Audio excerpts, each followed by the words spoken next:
Bienvenue chers téléspectateurs, encore une fois, on n'a jamais, dans l'histoire peut-être de l'Algérie, on n'a jamais attendu une grâce présidentielle autant que cette fois. Pas qu'en Algérie, même en France. Tout le monde attendait la décision de Tebboune. Cette grâce présidentielle, quand est-ce qu'elle va arriver, qui va en profiter? Eh bien, Tebboune est dans l'ex-misérable. Et après cette décision, elle a mis des exceptions. On écoute ces exceptions, on revient.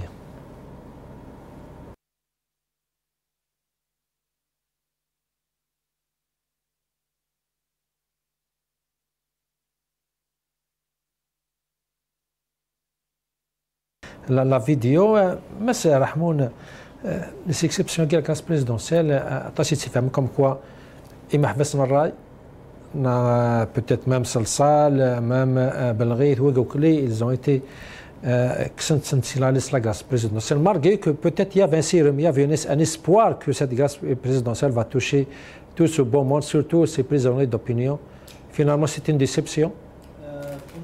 نكون طلب با سبيسيالمون مد 5 جويي فرزرا القانون ذا شو دينا دي سواع ثاكيس كي دي دات سبيسيال عندها سلواي يزمر هذه خملا كراسنا ويزمير راه سارتانمون كي يا ان فولي ليغال دي شغل القانون لما انا نكون نسال مدفعنا كل ديتوني دوبينيون tous les détenus d'opinion. ماشي انا سبيسيالمون ديال 5 جويي ليسونسيال الا قد دفعنا ديال غنسي مولا نسن الدونيت نسن اي بيان سور ميم باسكو نغد يحبس والناس صنصال نغ بلغيث ولا باللي غادي الديبا قلاقني يدسن ماشي ذا حباس ومية تسفقانوض الخصاص نسن لقلنت موسنين نسن تسفقانوض باللي يفايت العقل مي تهضرن كاس قبايليت اين كان دنا ماشي ذكم كانيس يدور اطاس يدور يتزايرين ديجا يدور مزروي ذاكي قلاقن يوكني ان سالي النيفو النار ادنا فيما النار ديال الديبا ذا غنشرف ملال لكن يفوي الحال دونك من دفغن ثورة بيان سور اسير مازال هذه ليا هكا فايقي نتناضح ما ديري بوست انترناسيونال ماويه يوكنا دفغن ثورة يبضل 5 جويز ندي سريحه راه نسرحنا راه هذه الحاجه مي صافو با دير باللي اسير ما يروح مازال بورتو لا بريس الجيريان لا كاز ماجورتي لي كرون تيتر la presse, ils ont insisté sur la souveraineté de la justice. Et ça, c'est une preuve, malgré la pression, ça, c'est une preuve que notre justice, elle est souveraine, elle décide ce qu'il faut par elle-même, sans être sous la pression des politiques. C'est ça la presse algérienne, après cette grâce présidentielle qui n'a pas touché surtout son sale. Premièrement, مادام كثير خاطر ثورة اتصل شغل ديال لافير ثورة بيسك تهضر في الصنصال هكا تفكرت ليكزومبل نصنصال الى نفهم في هذه الحاجه ديجا صنصال الى ايتي كونداني ثوس الواي نتيكدو ذا وقبل ما حكمن فلاس ذي الشرع كان غالا في السناين ما شفيض الديسكور ني غندي دي بضا يدي مامي هضرت في مولاني سينيك ذا ذي سانري مولان alors que l'article 12 de la Déclaration universelle des droits de l'homme, l'article 12, on respecte le droit international.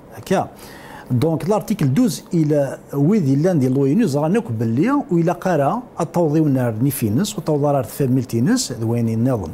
Donc déjà l'affaire كان صنصال اتصل الشوالي قلان ما تبغيض ولا قناره. Mais on ne doit pas faire un point de fixation sur Sensal. Il y a des détenus d'opinion, des détenus d'opinion. La justice algérienne est une justice indépendante. indépendante.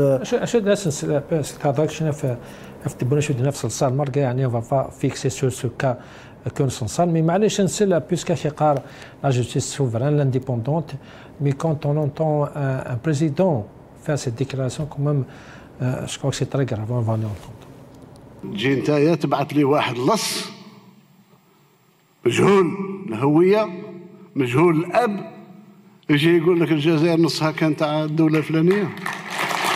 كما جدد الرئيس ماكرون ثقته في حكمة وبصيرة الرئيس تبون ودعاه إلى القيام بلفتة صفح وإنسانية تجاه السيد بوعلام صنصال نظرا لسن الكاتب وحالته الصحية. On a entendu M. Tebboune dire ce qu'il vient de dire des milliers de fois, mais ça n'a jamais été suffisant parce que beaucoup pensent que c'est très grave qu'un président de la République, normalement qui doit respecter la loi, et s'insère comme ça dans le travers de la justice, ça c'est très grave. Qu'est-ce que tu en penses? Et bien sûr que c'est ce que j'ai dit, c'est-à-dire il y a des normes et la charte, enfin la Déclaration universelle des droits de l'homme, en son article 12, d'ailleurs vous pouvez le consulter, elle cite carrément qu'il ne faut pas justement aller à toucher la famille des uns et des autres, etc. Donc, mais ça fait partie d'une ingérence. Vous pensez qu'il s'est ingéré et il a condamné cette personne, lui, ou même Belghit, on peut écouter en bas de Louise Hanoun, ce qu'elle avait dit à son sujet. Et peut-être c'est pas la première fois qu'on s'ingère, et ça, c'est une preuve comme quoi on ne peut pas parler d'une justice souveraine ou indépendante. C'est le premier magistrat de l'État. Donc c'est le président de la République. Tout ce qu'il dit, il parle en tant que chef d'État. Ce n'est pas ce que je dis moi. Non, déjà quand je parle à titre d'organisation, je dois surveiller ce que je dois dire. Mais quand je parle personnellement, ça n'engage que moi. Mais c'est le président de la République. Il ne doit pas condamner avant que la justice elle-même fasse une sanction définitive, hein, parce qu'il y a les appels, etc., etc. Premièrement. Deuxièmement, je dis qu'il ne sert à rien de prendre Boualem Sansal en prison ou Belghit. C'est un débat qu'il faut faire avec. Il faut tout simplement, en termes simples, détruire tout ce qu'ils ont dit d'une manière intellectuelle. Et de ce fait, ça devait devenir tout simplement une affaire simple. Parce que là, qu'ils le veuillent ou pas, c'est contre-productif. C'est-à-dire que Boualem Sansal, s'ils ont espéré le réduire, ils sont en train de faire de lui un héros, surtout pour la sphère de ceux qui aiment ses positions et bien évidemment ceux qui le défendent et ceux qui ne connaissent pas, si vous voulez, l'étendue ou l'ampleur de ses paroles. Par contre, s'il y avait eu un débat, il aurait été tout simplement pris par un historien ou un écrivain, tout simplement, si vous voulez. Il l'aurait mis à sa place. Ou même, comme j'ai dit dans l'une de vos émissions, un bon étudiant en histoire. Il l'aurait mis à sa place et l'affaire est close. C'est la même chose pour Belghit.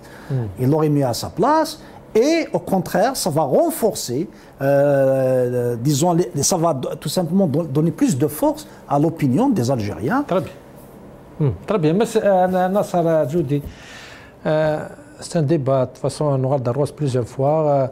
Un journaliste sport, Belghit, Salsal, et Magnus Negignan Kadi Al-Havas, Tasni قال له سير من la présidence, elle va les toucher. Finalement, on a vu, elle n'a touché personne.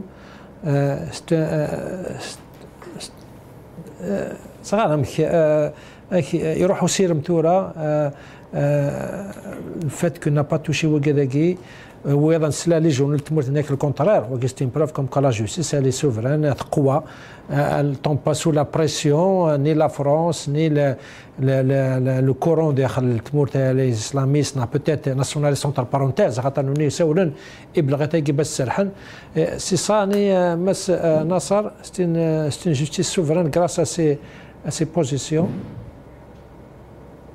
Ce n'est pas une question de justice souveraine, Salim. La question qui se pose, est-ce que les affaires de l'État sont gérées de cette façon? Parce qu'on parle des affaires de l'État, quand on parle de la justice, c'est une institution, quand on parle de la présidence, c'est une autre institution, quand on parle du Parlement, quand on parle du Conseil de la Nation. Donc, est-ce qu'on gère un pays de cette façon? Il n'y a personne, aucun Algérien ne peut accepter ce qu'a dit Boualem Sansal. Les Algériens, ils ont tous dans leur famille un shahid. Et c'est l'occasion du 5 juillet, elle est là pour prouver. Dans une famille algérienne où il n'y a pas d'un shahid. Donc personne ne peut accepter, aucun Algérien ne peut accepter qu'on insulte qu'on insulte l'histoire de notre pays, qu'on insulte sa révolution et qu'on insulte aussi l'intégrité territoriale. Le mouchkil, c'est que comment tu vas réagir quand il y a des dépassements. امكن دينا محمد يعني الى هذه لين دي مسنون دي هيستوريان هذه لين يعني ان ديبا عندها وقدينا ولا في الجزائر اثرنا في روم كانيس وقدينا يون يعني بالغيث دينا في لا مازيغيتي لي زامازيغ كوم كوا سي اون كرياسيون يعني فرانكو سيونيست يعني اكس صاين خاصة يعني الحمد لله القبائل نغي مازيغ سعانا مزروين سن والحراك يفكا زال سيت ديفيرسيتي إقلان دي ثمورتنا il a clairement dit que c'est une richesse. L'Algérie avec sa diversité est une richesse. Donc au lieu de jouer sur les divisions, bien sûr, il a قضي ديال القانون ذا الصح مي ولا قارن هذا غن وين يدينا انا ولا تنبقر ديال الحبس نزمر نهضر يعني غفو قال لي جون كي قلنا في لي ديتوني دوبينيون ابراهيم العلامي محمد تجديد عبد الله القماري يعني on ne peut pas gérer un pays de cette façon. On ne peut pas أدنيني باللي ثمور ثاقين بغات تروح الزداث وين توليهم بعد يعني الحرس يقلان دي ثمور ثاقي. Et surtout Salim, c'est l'image du pays. Quand on voit ce qui se passe par exemple en France, les médias, même si des médias de l'extrême droite, les partis de la droite dure, de l'extrême droite qui essaient d'exploiter d'un côté, oui, mais malheureusement nous on leur donne de la matière. يعني pourquoi mettre l'Algérie, exposer l'Algérie بالامور وكسعنا المعنى يعني les Algériens سنن l'histoire نسن ils connaissent leur histoire ils connaissent باللي la révolution c'est l'une des révolutions qui a marqué le monde entier qui a marqué les autres pays dans leur combat pour l'indépendance dans leur combat pour les libertés donc نزرا يزيريين نزرا نشياكي. Donc c'est d'abord ternir l'image de notre pays. من تذكر كي العباد ويدينا ولا تنذكر الحبس. Un journaliste sportif, certes, on en a fait même une émission avec notre ami Jamal Gessoum qui a dit que voilà, il n'a pas eu l'autorisation de faire un travail journalistique puisqu'il n'a pas eu un visa concernant cette mission. Il a eu un visa touristique. Est-ce qu'il a نحكم في 7 سنين? Est-ce qu'il ils peuvent être expulsés on peut. Donc le problème c'est l'image de l'Algérie. Et quand on commence à ternir l'image de l'Algérie, c'est que malheureusement cette image elle a des conséquences. Il y a des rapports, il y a des ONG qui dénoncent cette situation, il y a des médias. Donc, aussi, ces conséquences, c'est par rapport aussi aux investissements étrangers. Et ça, c'est le côté économique. Quand ils voient la situation, c'est une situation qui est une chape de plomb concernant les libertés, concernant la démocratie, concernant chacun quand il exprime une chose qui est contraire par rapport à ce que les autorités voient, il se retrouve dans des difficultés, dans la justice et même emprisonné. Est-ce qu'on peut gérer le pays de cette façon? C'est cette question. Est-ce qu'on est en train de servir les intérêts de ce pays? C'est une autre question. Je pense que c'est très bien. Monsieur Jamal Gessoum, qu'est-ce que vous en pensez de ce que Nasser Djoudi vient de dire? C'est ternir l'image de l'Algérie. On parle de Blrit, il a insulté ma génération, il a insulté mon histoire, il m'a insulté la famille directement en m'accusant d'être sioniste ou d'être... Mais je ne suis pas d'accord qu'un homme comme ça soit emprisonné. Il y a, alhamdoulilah, on a des hommes, on a des historiens qui peuvent lui répondre autour d'une table. La même chose avec Sansal, il a insulté ma terre, il a insulté le sang des Moudjahidines, mais je ne suis pas d'accord qu'il soit emprisonné juste parce qu'il a dit son avis. On peut s'asseoir sur la table, comme dit Mohamed Mziane, un simple étudiant aurait pu lui répondre et le mettre à sa place. Un journaliste sportif, il vient peut-être avec un visa qui n'entre pas dans sa mission, on aurait pu l'expulser. Est-ce qu'on fait attention à notre image, M. Gessoum? Est-ce que ça ternit l'image de l'Algérie? Et nous, surtout en ce moment, on n'a pas besoin de ternir notre image. Moi, ce que j'aimerais dire, c'est que l'image, comme vous le dites, et puis c'est là, ça en a parlé, n'est plus un critère qui détermine la qualité d'un pays, et ce depuis de nombreuses années. Nous n'en sommes plus aux années 70, 80, voire même 90, où en Occident de manière générale et dans le monde, l'image d'un pays était un critère qui puisse déterminer le bien vivre d'un pays. Ça n'est plus le cas. Et donc, cette question d'image n'est, me semble-t-il, plus, en tout cas, à prendre au sérieux et on le voit bien d'ailleurs dans tous les pays du monde, vous avez Donald Trump qui va à contresens du monde entier, l'image, il s'en fout. Et donc, nous sommes dans cette culture politique et diplomatique où l'image n'est plus un critère. Ce que j'aimerais dire aussi, parce qu'il faut différencier les cas, vous mettez tout le monde dans la même case. C'est-à-dire que le journaliste Christophe Glaise, auquel je réfute, comme l'a dit Sinois, parce que nous en avions effectivement parlé il y a quelques jours, je lui refuse et je lui réfute la qualité du journaliste, parce que quand on va dans un pays étranger, on y va avec toute la transparence requise. Et donc, il aurait pu être défendu en tant que journaliste s'il était entré sur le territoire avec cette qualité. Aujourd'hui, c'est un Français qui est en prison. Je ne dis pas que c'est bien qu'on l'incarcère, mais en tout cas, il n'y a pas de journaliste Christophe Glaise, il y a un détenu Christophe Glaise. Pourquoi ils l'ont incarcéré, je ne sais pas, mais en tout cas, pas de secrétaire. Sur la question de... parce que je n'essentialise pas autour des gens, j'essaie juste de donner un a priori, ou en tout cas une image qui puisse permettre aux téléspectateurs de comprendre. Le cas de M. Belrit, ses propos sont inacceptables. Les Amazirs, de manière générale, ou le Qbaïl, et je n'en suis pas un, moi je suis des Ouatsouf, sont les... Il faut le dire de la manière la plus claire. Les plus grands moujahidines et les plus grands chouhada sont de Bled Qbaïl. Donc insulter n'est pas acceptable. Avec lui, d'autant plus, il faut le savoir, c'est que M. Belrit tient le discours qu'il a tenu dans cette télévision arabe étrangère, je ne sais plus laquelle, il tenait ses propos, il tenait ses propos dans les universités algériennes. Ce qui a dérangé l'État algérien, c'est qu'il tienne les propos qu'il tient depuis des années sur une chaîne étrangère. Mais dans le fond, il ne reproche pas ses propos, il lui reproche d'avoir dit ça à une chaîne étrangère, ce qui n'a absolument aucun sens. Sur la question de M. Boualem Sansal, M. Boualem Sansal, de la même manière, il vit dans une villa à Boumerdes, Wilaya 35, qui avait été construite pour les chouhada et les moujahidines, et il insulte en vivant dans les villas qui leur ont été réservées. C'est un Algérien qui est venu en Algérie, il a été condamné par la justice algérienne n'est pas... Il ne faut pas parler de justice algérienne souveraine. En Algérie, la souveraineté de la justice n'existe pas. Par contre, l'Algérie est souveraine. Et donc le pouvoir politique est souverain dans les décisions qu'il le prend, même si cela va à contresens de l'espèce de démocratie. Je vais terminer juste à m'adresser à Hamziane, chose que je ne lui ai jamais dite.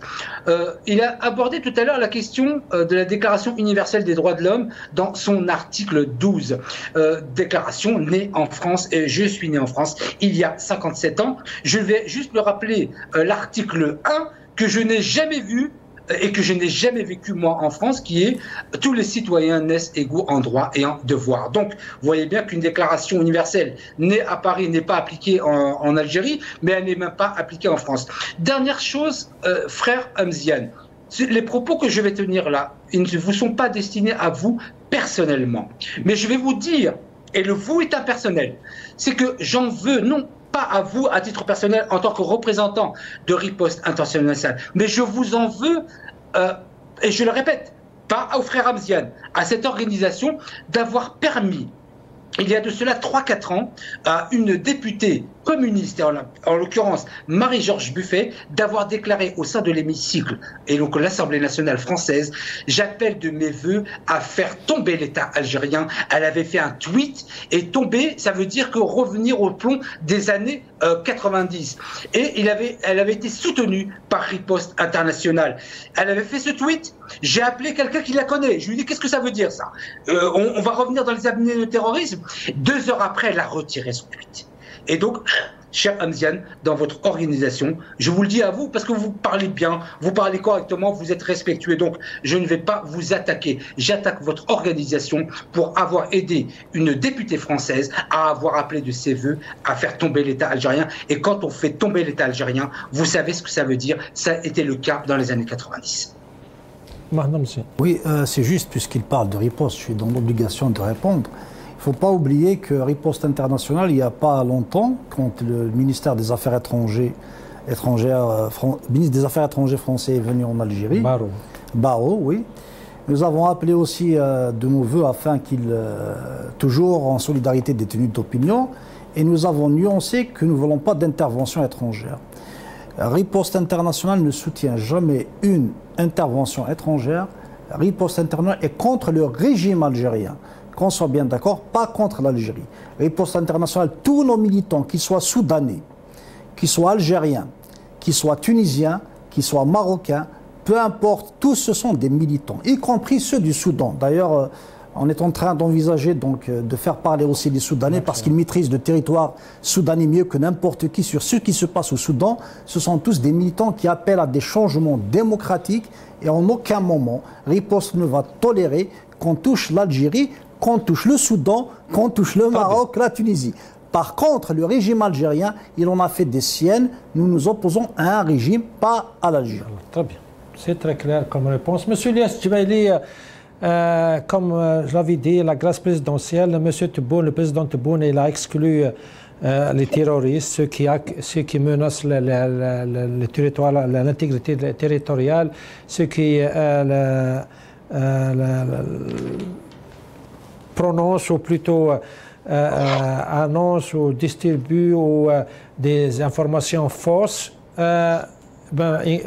Parmi ces exclus, on a vu tous les prisonniers d'opinion et bien sûr avec Sansal et Belghit et ce journaliste français sportif, mais c'est surtout les prisonniers d'opinion, monsieur Ilyas Djibaili, ne sont pas touchés par cette grâce, malgré qu'il y avait un espoir quand même.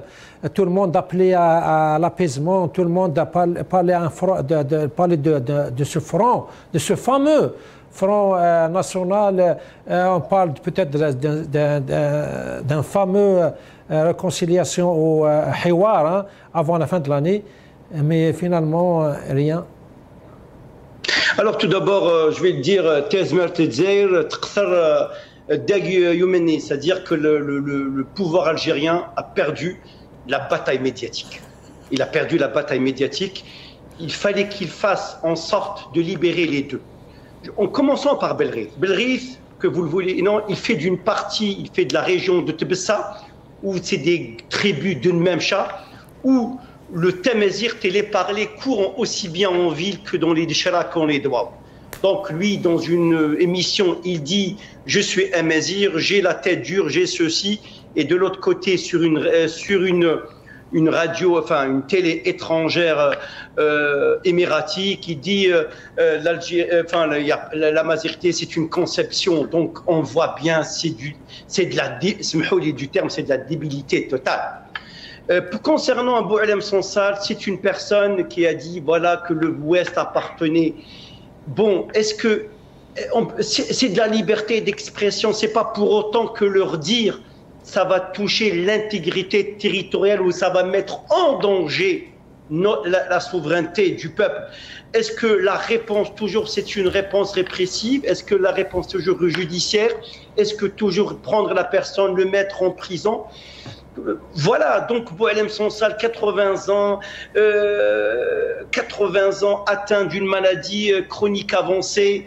Il a dit que ceci, est-ce que ça va mettre en danger l'intégrité territoriale de notre pays? Je pense que nous avons 45 millions d'Algériens et j'ai aucun doute qu'ils sont prêts à se mettre tout le monde la main dans la main pour défendre l'intégrité territoriale de ce pays.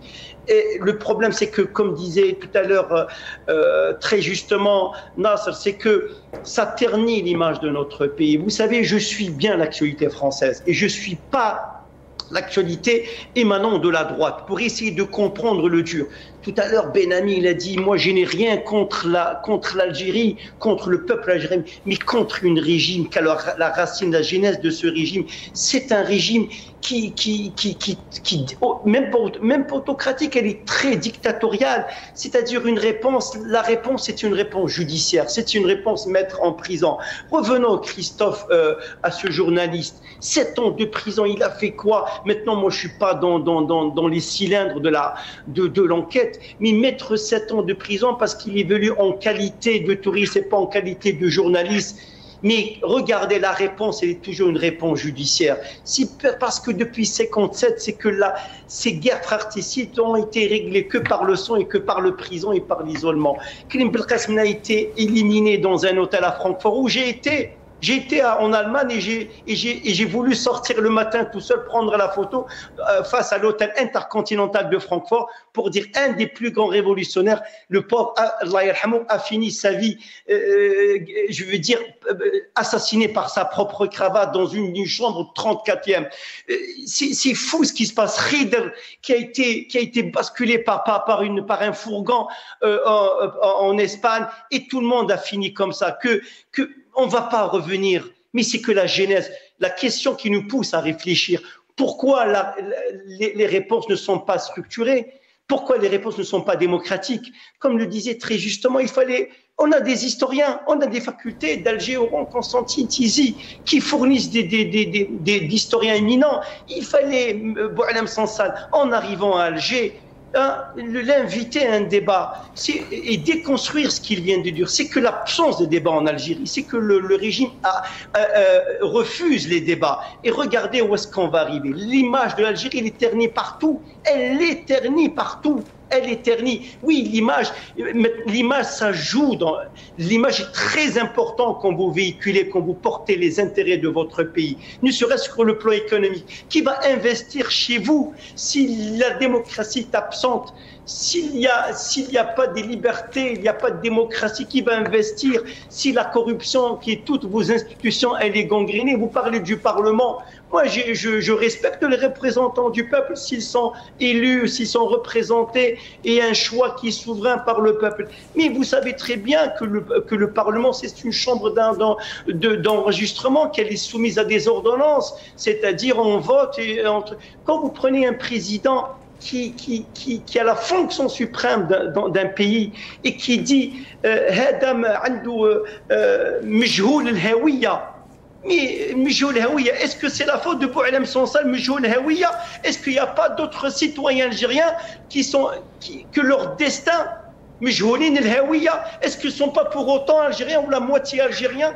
C'est quoi cette manière de parler? Moi, quand j'ai écrit. Moi, j'ai dit, je milite personnellement, que vous le vouliez ou non, ne serait-ce pour sauver les meubles de façon provisoire. Faites revenir l'Amamara pour sauver ce qui est un peu de diplomatie, parce que le pays va en ruine. Faites essayer un petit peu de sauver un peu, Ben Bitoul, c'est un peu d'économie, ne serait-ce qu'avant qu'on aille vers une transition. C'est que le régime, il est mal vu. Le régime, il a complètement assassiné le rêve des Algériens. Le régime ne veut pas de Hirak, le régime ne veut pas de démocratie, le régime ne veut pas de liberté. Le régime, il a fait de notre pays. Sauf que monsieur Djilali, monsieur Djibaili, ce qui est sûr que le pouvoir aimerait bien une mobilisation des Algériens. Hein? Ça, c'est sûr qu'il la veut, il la désire, puisque même Boudjma Mustafa, le mise à justice, elle a insisté cette semaine, il en a parlé.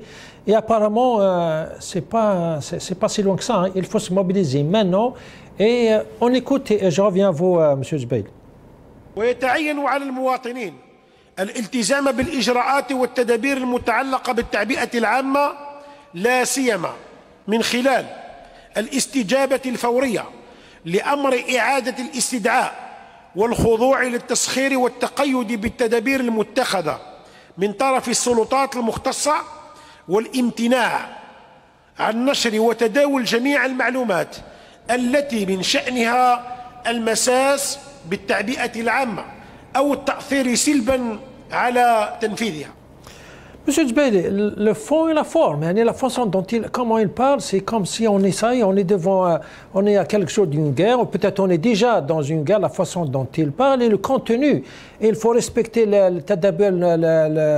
mobilisation, il faut attendre, il faut répondre à tout appel de mobilisation des réservistes, et il faut... Qu'est-ce que vous en pensez? Surtout avec cet environnement d'escalade contre les droits humains. Est-ce que ça marche? Est-ce qu'on peut arrêter quiconque qui essaie de s'exprimer? En même temps, on demande aux Algériens de se mobiliser, de faire un front contre des ennemis. الانسان يتكلم على التعبئه العامه وقبل عامين كان الرئيس ولا انا ما نقولوش رئيس هو رئيس هو الدوله مش رئيس الجمهوريه انا في لان رئيس الجمهوريه لازم تكون عنده شرعيه مدها له الشعب مدها له الشعب من يد ليد. Mais quand vous parlez de mobilisation générale ou لم الشمل ils n'ont pas de place ما عندهمش مكان quand il y a l'absence de liberté de démocratie. J'aurais aimé un plan Marshall pour l'économie, un plan Marshall pour le social, un plan Marshall parce que l'appauvrissement, le faqr quand je parle aussi du sud de l'Algérie et où je sais que mon ami Jamel Guessoum, moi je lui pose la question. Le sud, il est complètement à la ramasse. Mais c'est pas le nord qui est responsable de la faillite du sud. Celui qui est responsable de non-développement économique et social du Sud, c'est lui qui est détenteur de la puissance publique et de la finance publique. Donc, la preuve, comment on peut soutenir un pouvoir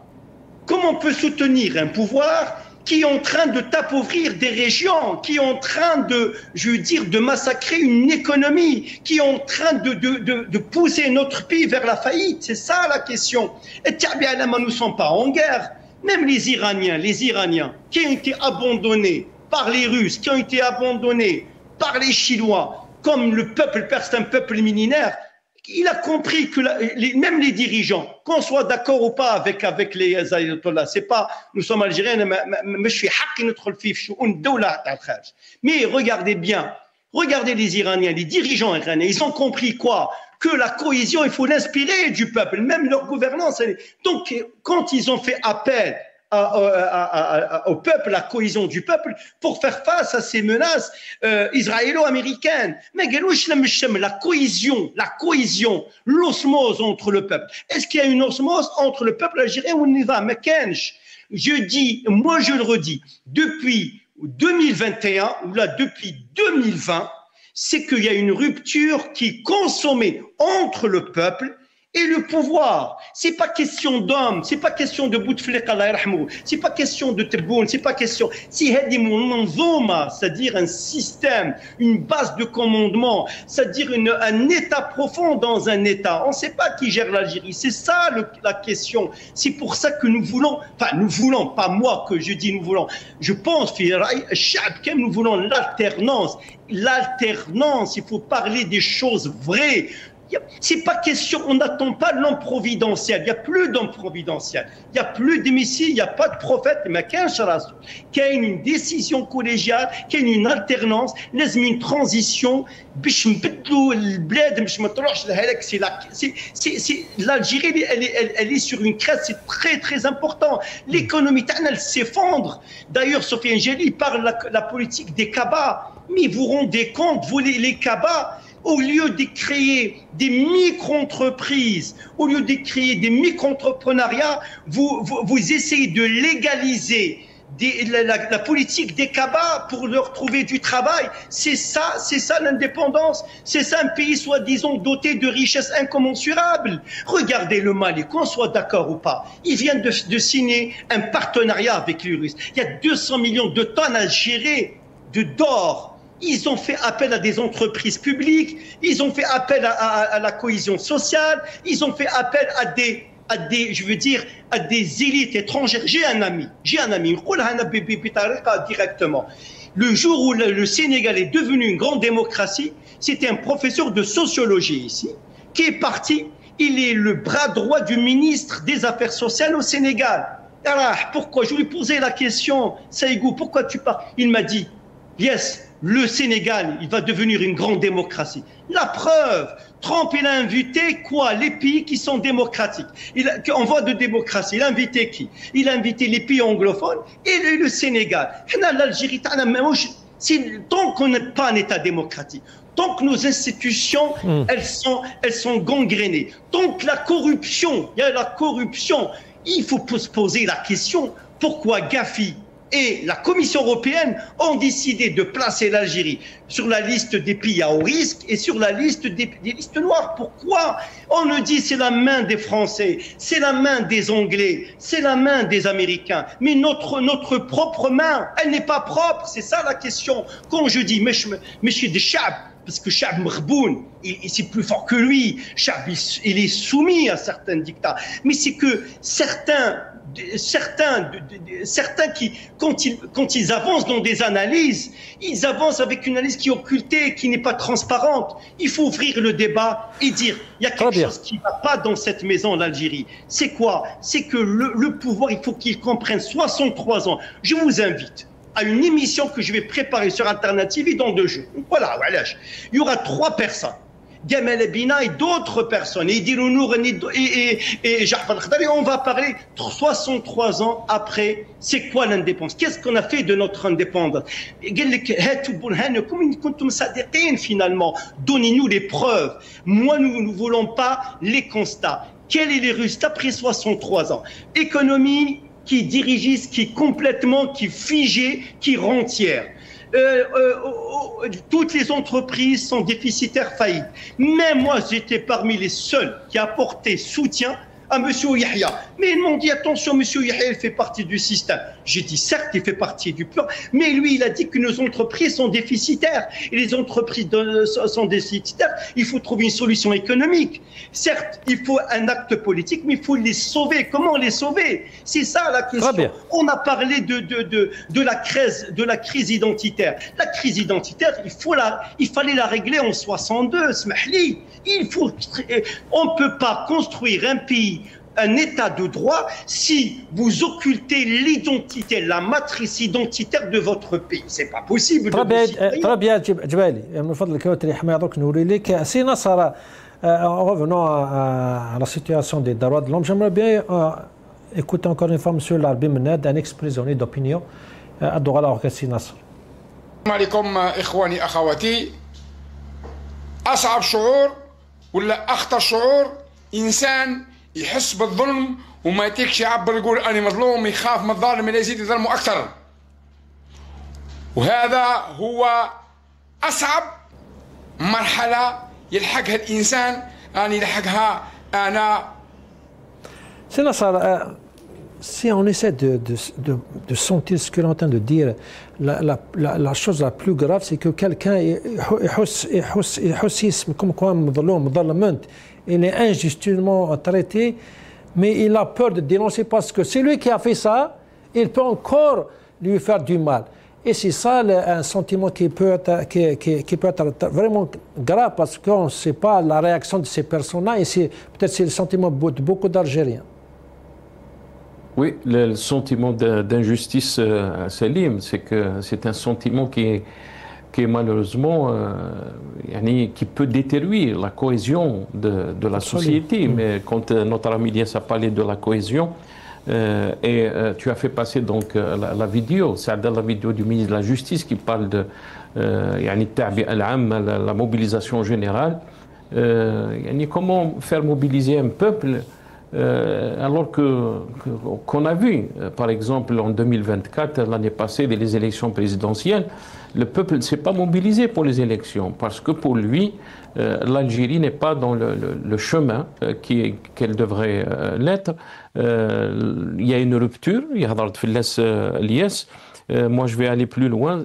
Je vais dire qu'il y a une dichotomie entre les gouvernés et les gouvernants, entre les autorités, le régime, le peuple algérien. Et ça, c'est très grave parce qu'on ne peut pas gérer un pays comme ça. quand on parle de l'image et de la confiance, elle n'est pas seulement cette image et de la confiance, elle n'est pas seulement extérieure, elle n'est pas seulement économique, il ne s'agit pas seulement d'avoir des relations avec les autres pays, mais elle est surtout à l'échelle intérieure. Quand le peuple يعني في واد والسلطة في واد آخر, ça c'est il y a des signaux qui sont là, qui montrent que la situation elle est urgente, que la situation est grave. C'est pas nous qui sommes en train de le dire, mais quand on voit les paroles de Sofiane Djilali qui dit l'économie Kaaba, élection Kaaba, institution Kaaba, c'est grave, 63 ans après. C'est lui, Sofiane Djilali, qui a été reçu plusieurs fois en séance avec le chef de l'État Abdelmadjid Tebboune, qui n'est pas, on ne va pas dire un pur et dur de l'opposition. Quand on voit les paroles qui ont été écrites par Abdelaziz Arhabi, l'ancien diplomate, qui dit que toutes les crises vécues par l'Algérie avaient un dénominateur commun, la primauté de la force, l'absence ou le caractère épisodique du dialogue, de la concertation et de l'écoute mutuelle. Ces dernières conditions exigeantes visent à établir la confiance entre les gouvernants et la société pour assurer la stabilité de l'Algérie et rompre avec fatalité d'un pays qui n'avance pas, qui n'avançait que par rupture, violence depuis 62. Et là, c'est très important ce qu'il écrit dans sa conclusion. Seul le Hirak a fait exception. Et c'est à ce titre qu'il impose qui s'impose comme une véritable révolution culturelle et la promesse d'une entrée dans la modernité politique. Si ces gens-là sont en train de parler d'une situation qui est très inquiétante, qu'est-ce qu'il va dire le peuple, le peuple, le Shab al-Basit? Qu'est-ce qu'ils vont dire les gens qui sont vraiment dans la pure opposition? La situation, elle est très délicate.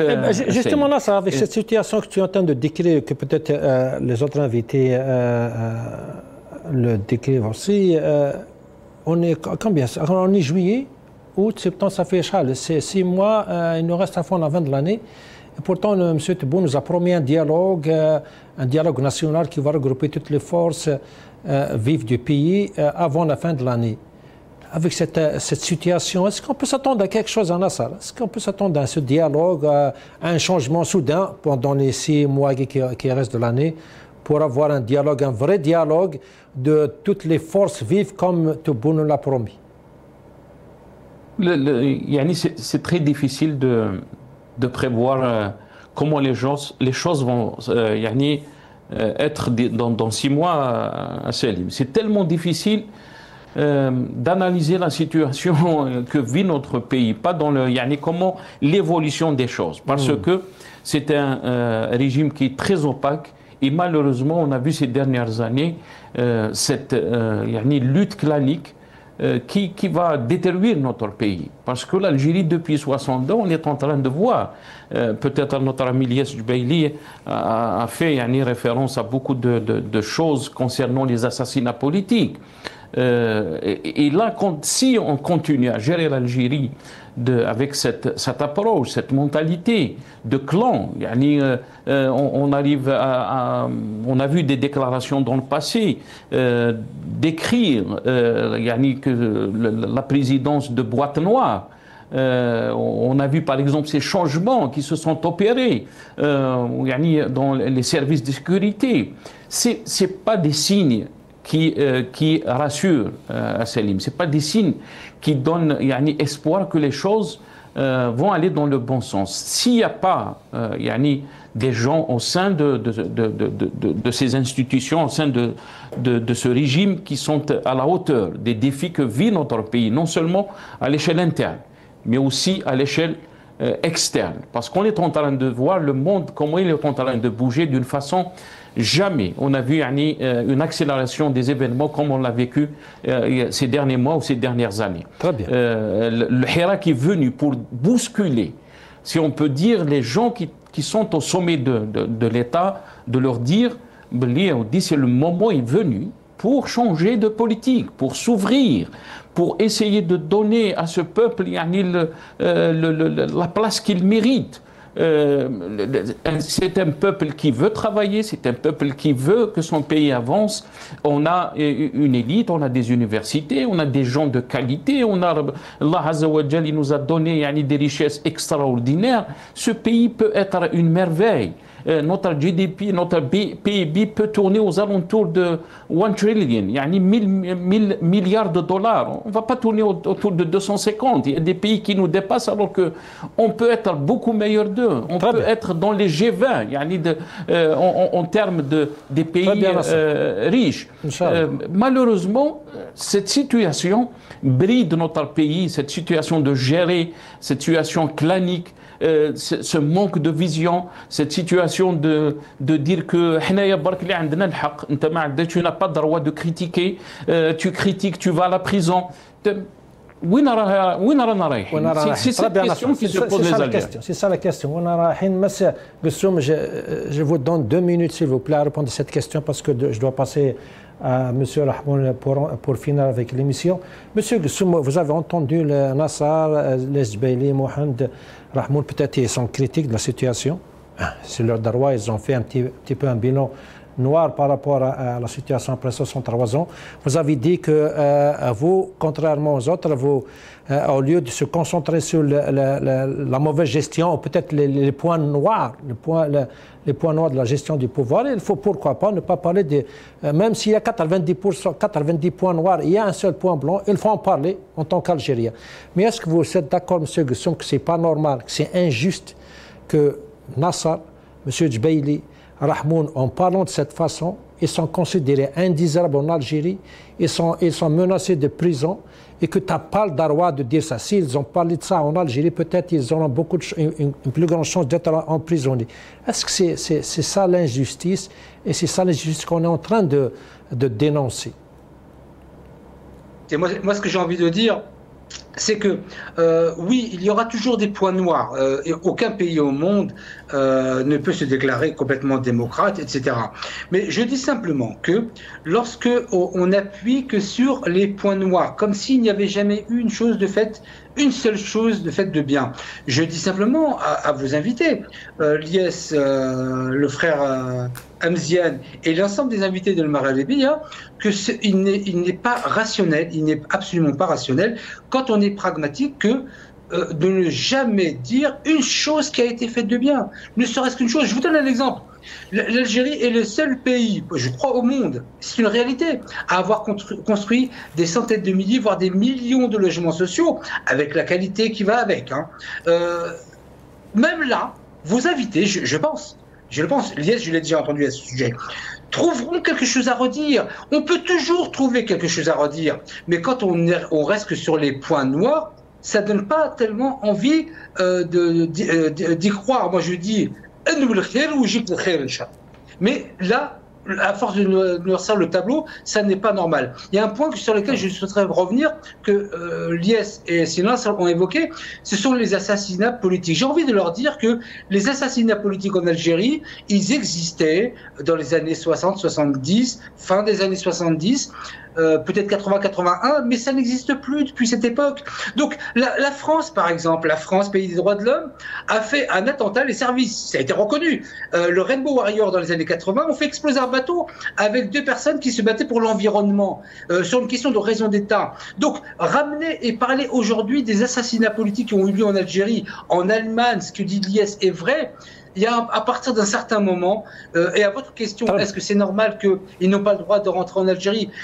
Moi, j'aurais envie de dire non. Mais je dis par exemple, c'est un exemple concret au frère Hamzian, quand je parlais tout à l'heure de Marie-Georges Buffet, c'est parce que c'était une réunion que Riposte International avait organisée au sein de l'hémicycle, et vous aviez invité Marie-Georges Buffet qui a appelé à faire tomber l'État algérien. Comment, je ne dis pas, cher Hamzian, que vous devez être interdit en Algérie, mais comment voulez-vous que d'Alger on vous voit si vous organisez une telle réunion avec l'appel à faire tomber l'État algérien? Moi, je voudrais qu'on parte ensemble en Algérie, tous, là, autour de ce plateau. Moi, c'est ce que j'aimerais. Très bien. Merci, Rahmoun Pour résumer la situation des droits de l'homme, en tant que représentant de réponse internationale, on va où? Où est comme la Saravite? La situation est complètement désastreuse, c'est-à-dire sur le plan des droits de l'homme, si vous voulez. Toutefois, juste pour rebondir, à chaque fois que je remarque quelque chose de bon, je le dis. C'est-à-dire, je ne suis pas vraiment tel que vous avez dit, M. Guissoum. Il y a plusieurs de mes interventions sur le Maghrébien, vous pouvez les voir. Quand quelque chose, je le pense, il est positif, je le dis, que ce soit sur le plan économique et même d'autres plans. Toutefois, sur la question des droits de l'homme, c'est clair et net et précis, il n'y a pas à dire aucune positivité sur les droits de l'homme. En Algérie, je tiens à donner l'exemple de Walid Nkish qui a été, il est connu ce cas, qui a été violé sexuellement. Et j'en passe, regardez, je vous donne une petite liste que vous pouvez vérifier. Le tribunal criminel d'appel de la Cour d'Alger a renvoyé encore un renvoi, j'espère qu'ils ne vont pas mourir ces gens, comme le cas de l'entrepreneur. Hamidi Mohamed Zindin, Warnougi Ahmed, Boudrina Mohamed, Karab El-Qassem, Ournougi Younes, Soudani El-Hattak, etc. Je ne vais pas tous les citer. Mais c'est pour ça que je dis qu'on ne va pas faire uniquement un point de fixation sur Sansal. Il y a beaucoup d'Algériens, comme nous tous, comme vous, comme moi, qui sont en train de souffrir. Et c'est pour ça que dans un pays qui s'est décolonisé, après une guerre d'indépendance, il est, je dirais, très grave même de trouver ce genre de situation. À la limite, on pourrait même envisager, et nous avons un projet politique, il y a juste pour vous le signaler, et des partis politiques ont des projets politiques. Donnez-leur l'espace d'en parler, vous allez voir qu'ils sont d'une intelligence politique extraordinaire. Justement, la situation des libertés, ils ne veulent pas de projet politique émanant de l'opposition. C'est ça le problème. Ce n'est pas la faute des organisations, ni de vous, ni de personne. C'est la faute du régime algérien. Nous condamnons ce régime et c'est pour ça que nous luttons à ce qu'il y ait une ouverture démocratique, le respect des valeurs démocratiques, des garde-fous démocratiques contre les forces réactionnaires et contre le pouvoir. Il faut qu'il y ait des contre-pouvoirs. Déjà, en disant ceci, c'est un projet politique.